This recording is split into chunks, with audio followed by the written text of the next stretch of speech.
Nichukue nafasi hii kwanza kushukuru kwa kazi kubwa hii iliyofanyika. Mheshimiwa Mkuu wa Wilaya, kazi ulioifanya maana yake kwa mioyo ya wananchi wa Rwakaremera, maana yake umewafikisha penyewe. Pale walipokuwa wamefikia kukata tamaa, nafikiri nilikuja ofisini kwako mara nyingi nikileta mahitaji ambayo wanayo kwa ajili ya eneo hili ambalo walikuwa wakilihitaji kwa muda mrefu. Ulinipa matumaini na mwisho umetekeleza lile ulilokusudia kwa ajili ya wananchi wote wa Rwakaremera.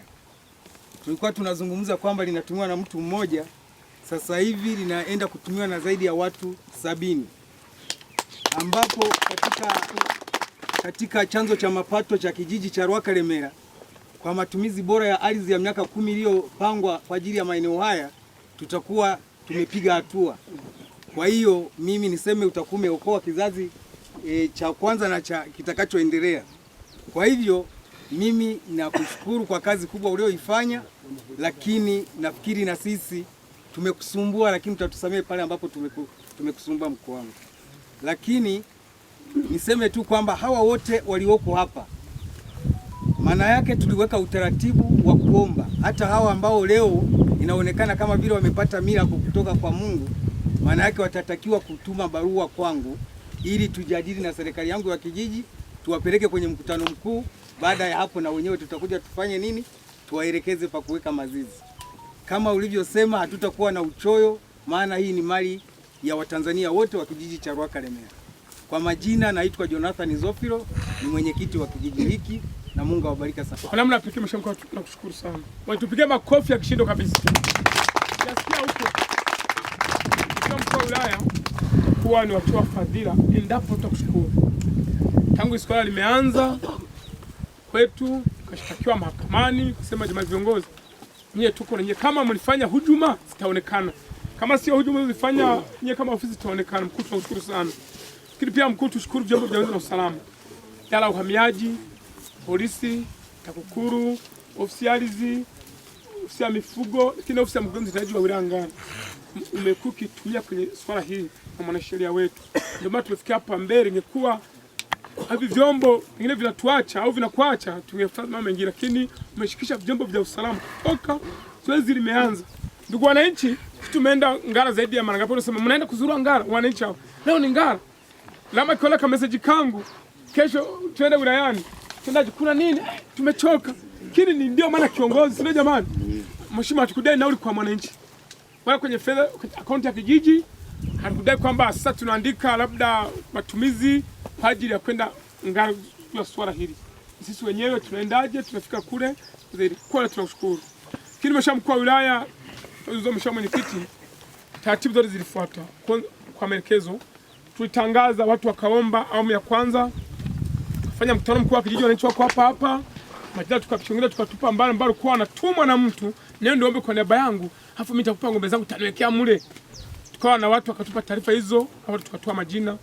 Tukapata ushauri toka huko juu, tukatana tena mara ya pili, akaomba mtu mmoja kaongezeka, wanaomba watu kama 5, tukachuja kabaki mtu mmoja. Inaonekana ni wale mara kwa msaidizi mmoja kawa 60. Kutashukuru ushauri wako. Na kama haya majina tungekaa mimi na mwenyekiti hivi tukatengeneza, leo tungeumbuka huko jamani. Uongo wananchi. Tumeenda na chama cha vijiji, tukashia viongozi wa chama ngazi ya tawi, ngazi ya kata, tunafanya nini, tupa ushauri mpaka tukofikia. Kwa hiyo si kwamba tujikuja mtu mmoja. Na swali, ndugu zangu wananchi, unajua tukiweka mambo wazi, tukawaletea jambo lote lile, mkalipokea, tunatekeleza, si ndio? Kitu kulifanya sisi wawili tukajifungania kule, madhara yake najua ni makubwa, sio jamani? Yaani siku ya mheshimiwa mkuu leo tulikuwa tumejifungania wawili sasa kijiji. Nafikiri mimi kazi ingekuwa sina kazi mpaka leo. Uongo jamani? Uongo wananchi?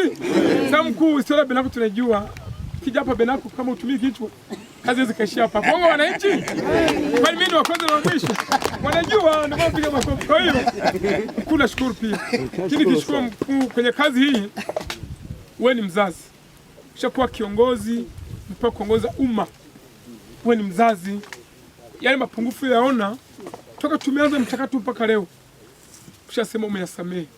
Na mimi kwa niaba ya serikali kijiji na wananchi, naomba ndugu wananchi, tupokee msamaha kutoka mkuu wa wilaya, kama tuenda kinyume na taratibu za kisheria. Sio ndugu zangu wananchi? Wafugaji si ndio? Ndio. Tunashukuru kwanza kwa hili. Asante. La mwisho kabisa, Mheshimiwa mwenyekiti wa kijiji, tulipitisha majina watu 60. Jana kuna watu walikuwepo hapa wengi, wananchi wengi. Wengine wameenda kwenye shughuli maalum huko juu mlimani. Kasema sasa yule ambaye yuko hapa, mara tumeanza wote leo wiki tunaenda tutatembea milima yote mpaka huko. Sasa nyinyi mnapata fursa kupewa maeneo. Si ndio jamani? Mheshimiwa mkuu wa wilaya nashukuru sana. Ile sasa wao wamekuwa ni mabalozi kwa wananchi kwamba mkuu wa wilaya Ngara na vyombo vyake vya usalama wanajali wananchi. Maana angesema hawa ndio nyie ondokeni. Sasa pale mkuu wa wilaya kaonea nini? Urumbukizi tosha mkuu leo ukasema tena. Inawezekana mtu jana hakuwepo kwa sababu mbalimbali. Na kwa jana kwa shughuli kasuro kama hii. Na leo waliokuja na wenyewe basi taratibu zifuate. Kama mkuu wa wilaya nimetamka na simu ya kijiji ameshalipokea. Kwa niombe wale ambao jana tuodesha majina yetu. Wale ambao labda leo mtu ameongezeka mwingine. Hebu muandike barua. Tutatoa wiki. Kufikia siku kama ya leo Ijumaa, balozi tayari kwa mwenyekiti, kisha serikali ya kijiji, tumia afisa mifugo wa kata, wataalamu wako kwenye kata yetu, tuna wataalamu kwenye kata, wakisha wa idara kutoka halmashauri, tutashirikisha ofisi ya mifugo ya wilaya, sasa kupitia mchakato ule wa zile barua. Sababu tunaona hawa watu hawa ni wenzetu, kutarisha majina tena kwako. Tutapitia majina kama mimi na mwenyekiti tukae nayo. No, taratibu zile. Maana baada hapo, tutaleta majina kwako. Na baada ya majina hapo tutatuelekeza tupeleke nakala wapi kama ushahidi. Tutumia vyombo kujiridhisha kama vile alipitishwa baada ile ni matamkoje. Ni raia kweli wa Tanzania. Hilo tutafakari tumetoa wiki kufikia Ijumaa, tutatoa barua maombi tuanze. Eneo hili lilikuwa tishio. Tumeshakuja mara nyingi serikali ya kijiji. Mikutano yale pale tumeshakutana na bwana mwenye eneo hili aliyekuwa analimiliki kinyume. Akatuonyesha alama pale tunapopaki magari, akasema mtu akivuka hapa kuja humu hajipendi. Lakini bado hata tulivyokuwa tukikaa kwenye vikao, ukitoka kidogo anakupigia simu, anakuambia wewe ni wa kusimama kunijadili kwenye vikao, muda wako ni mfupi sana. Unaona, kwa hiyo tumeishi kwa mashaka, tumefanya nini, lakini Mungu aliposimama hakuna lolote. Ndio maana mpaka leo tunapumua. Ninakushukuru sana mkuu wa wilaya kwa kazi hii nzito, mwendo ulioupiga. Wiki nzima tuko kwenye poli hili, lakini leo matunda yamepatikana. Wengi walikuwa wanasema mnajisumbua bure. Mwingine alisema mkilikomboa hili eneo, labda sio yeye. Alisema mkijikomboa anajitundika kwenye kamba. Ukisikia mtu amekufa, ujue swala lilikuwa. Tena ni mjumbe wa serikali ya kijiji alituambia hili eneo likirudi kwenye mikono ya wananchi, yeye leo anajitundika kwenye kamba. Alisema hivyo. Kwa hiyo ukisikia ujumbe kwamba mjumbe amejitundika kwenye kamba, hakuna wala hajapewa sumu, hajapewa nini, anajitundika kwa sababu eneo. Lakini yote ni njaa. Niwaombe ndugu zangu, usiishi kwa kumtegemea fulani. Unapoishi kwa kumtegemea fulani anapokuletea chochote, wewe ukatelekeza kizazi chako, hata kwa Mungu utajibu. Ni dhambi unayoifanya. Hivi leo hii wewe unasema liende kwa sababu amekupa milioni 10. Watoto nao wazaa leo unawapeleka wapi? Wajukuu zako kesho wanaenda wapi? Wewe leo upo, tunazeeka hapa, tutakufa, tunawaacha wengine. Kwamba tutakufa kwa siku moja ni kiama kimeingia. Lakini kila mtu atakwenda kwa tarehe yake. Unapokwenda kwa tarehe yako, nyuma umeacha mtu. Na huyo mtu unapomwacha umemwachaje huko nyuma? Kwa hiyo tuwe tunaangalia tunapokwenda, tusiangalie tulikotoka ndugu zangu. Tusiendekeze njaa na matumbo yetu kuyaweka mbele.